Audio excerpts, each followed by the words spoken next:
Patients के मन में बहुत सारे डाउट्स होते हैं कि ये आखिर कैप होती क्या है, क्यों लगवाते हैं, इसके चार्जेस क्या होते हैं और हर जगह पे इसके चार्जेस अलग अलग क्यों होते हैं। Hello friends, this is doctor Vaishali Pimpalkar here.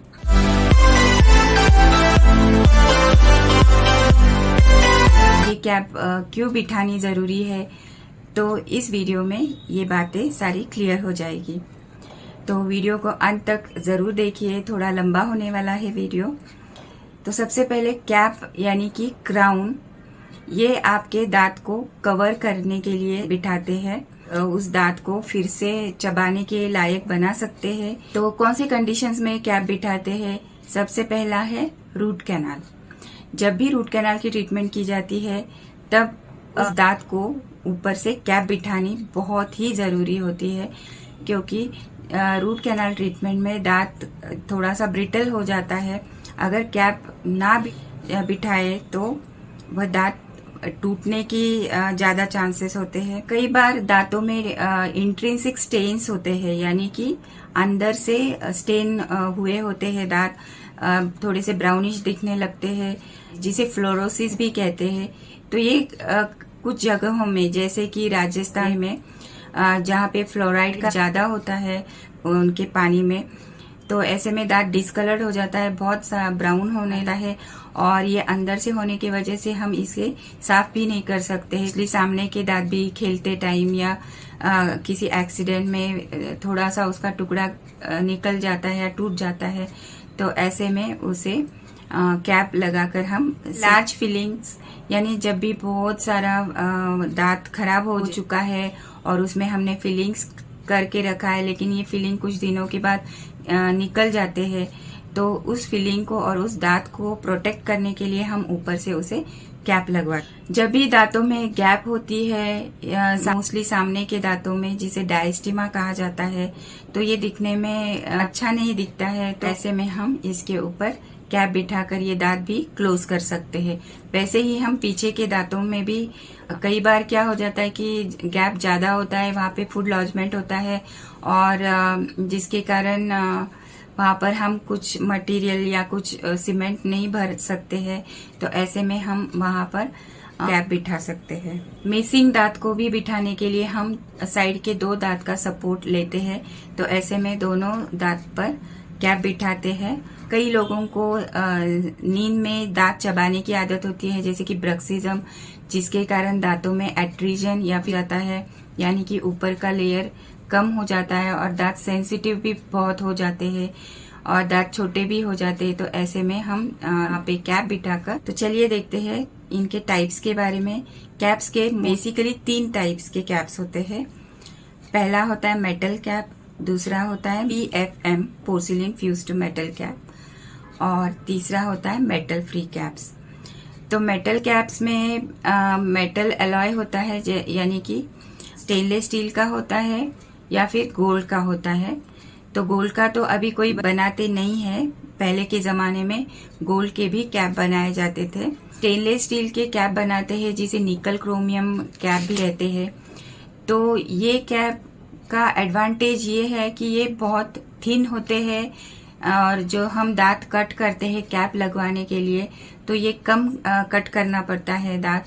और दूसरा एडवांटेज है कि ये बहुत ज्यादा स्ट्रांग होता है और टिकता भी बहुत साल तक, जैसे कि कम से कम 10-15 साल तो आसानी से चल जाता है। और इसके स्ट्रेंथ के कारण आप इसके ऊपर खाना चबा सकते हैं। सबसे इम्पोर्टेंट बात है, इसकी कॉस्ट भी कम होती है।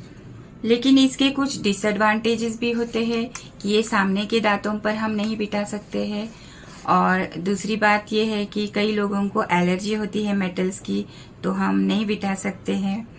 और तीसरा कारण है कि जब भी आप MRI वगैरह करने जाते हैं तो रेडियोलॉजिस्ट आपको मेटल्स की चीजें निकालने के लिए एडवाइस करते हैं। ये कैप्स कब बिठाते हैं? मोस्टली किड्स में बिठाते हैं, जब बच्चों के दांत खराब होते हैं, रूट कैनाल करते हैं, तो ऐसे में हम ये मेटल वाले ही कैप बिठाते हैं, क्योंकि वैसे भी वो दूध के दांत होते हैं, वो गिरने वाले होते हैं, इसलिए ज्यादा खर्चा ना हो, इसलिए भी हम ये मेटल के कैप सजेस्ट करते हैं। नेक्स्ट है पोर्सिलिन फ्यूज्ड मेटल क्राउन, यानी PFM। तो पोर्सिलिन यानी सिरेमिक होता है, ये सेम दांत के कलर का होता है और इसके अंदर से मेटल होता है।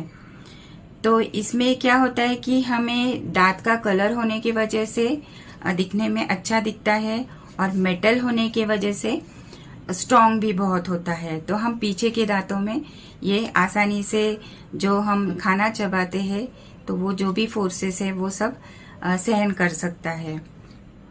तो इसके एडवांटेजेस क्या होते हैं कि दांत के कलर का होता है और सेकेंडली स्ट्रॉन्ग भी होता है और तीसरा जो भी कॉस्ट है, जो फुल सिरेमिक कहते हैं या फिर मेटल फ्री क्राउन्स कहते हैं, उसके कंपैरिजन में इसका कॉस्ट थोड़ा कम होता है। डिसएडवांटेजेस के बारे में देखेंगे तो सबसे पहला डिसएडवांटेज ये है कि इसका थिकनेस ज्यादा होता है, जिसके कारण आपको दांत का जो स्ट्रक्चर है वो ज्यादा घिसना पड़ता है, कट करना पड़ता है।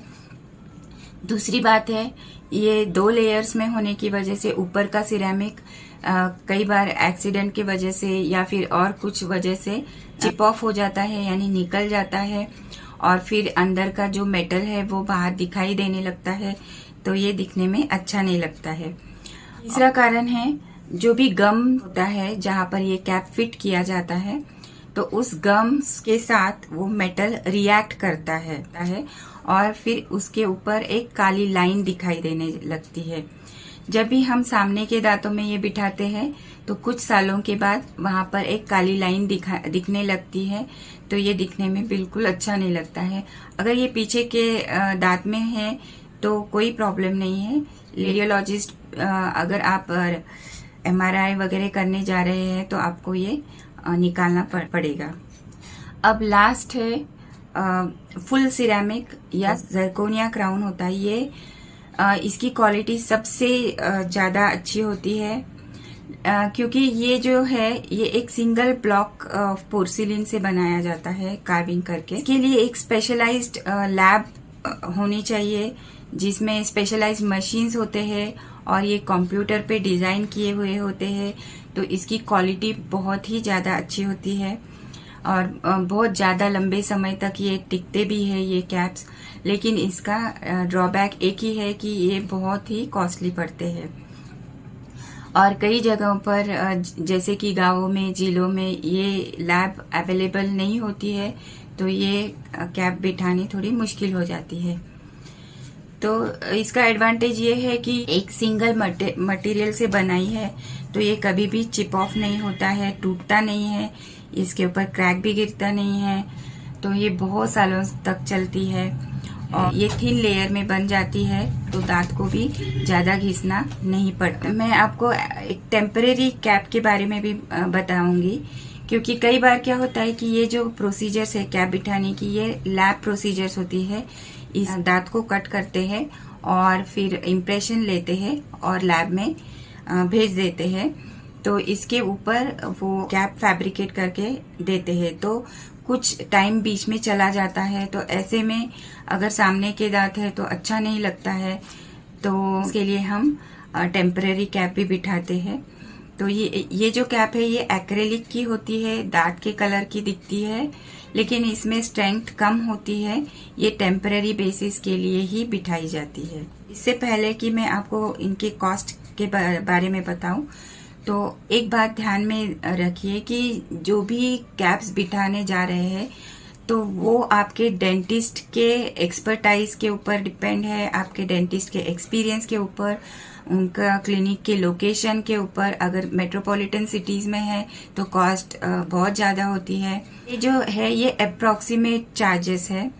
इवन क्लिनिक के सेटअप पर वो डेंटिस्ट आपको क्या क्या फैसिलिटीज देते हैं इसके ऊपर ये कॉस्ट डिपेंड है। तो सबसे पहला है मेटल क्राउन यानी कि स्टेनलेस स्टील का क्राउन, तो ये आपको 1500 से लेकर 4-5 हजार तक चार्ज कर सकते हैं। दूसरा है मेटल फ्यूज टू पोर्सिलिन या PFM, तो उससे कम 3500 से लेकर 7500 तक चार्ज कर सकते हैं। और तीसरा जो है जर्कोनिया या फुल सिरेमिक 7500 से लेकर 15000 तक इसका खर्चा हो सकता है। आई होप सो ये जो जानकारी आपको मैंने दी है कैप्स के बारे में आपको अच्छी लगी हो, तो प्लीज़ इसे शेयर कीजिए, और अगर आप चैनल पर नए हैं तो चैनल को सब्सक्राइब कीजिए। आपके जो भी सवाल हो या जो भी प्रॉब्लम्स हो, क्वेरीज हो, तो आप मेरे कमेंट्स में लिख सकते हैं। Thanks for watching, keep smiling.